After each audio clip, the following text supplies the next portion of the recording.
સમાચાર પંચમહાલથી પ્રાપ્ત થઈ રહ્યા છે। બેફામ બનેલા ખનીજ માફિયાઓની સામે પંચમહાલમાં કાર્યવાહી યથાવત। કલોલના વેજલપુર પાસે ખાણ ખનીજ વિભાગના દરોડા।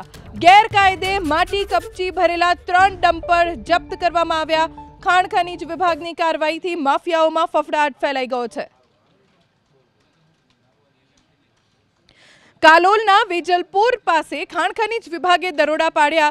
ખનીજ માફિયાઓ બેફામ બન્યા છે અને સતત ખનન કરી રહ્યા છે, જેને રોકવા માટે પંચમહાલમાં કાર્યવાહી કરવામાં આવી। ખનીજ વિભાગે દરોડા પાડીને ગેરકાયદે માટી કપચી ભરેલા 3 ડમ્પર્સ જપ્ત કર્યા છે।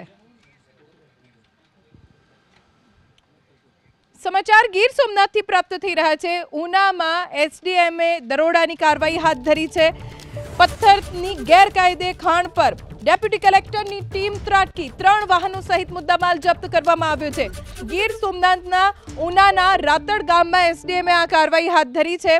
પથ્થરની ગેરકાયદે ખાણ ઉપર ડેપ્યુટી કલેક્ટર સહિત આખી ટીમ ત્રાટકી। અહીંયા ચેકિંગ કરતા 3 વાહનો સહિત મુદ્દામાલ મળી આવ્યો છે, જેને જપ્ત કરી આગળની કાર્યવાહી હાથ ધરવામાં આવી છે।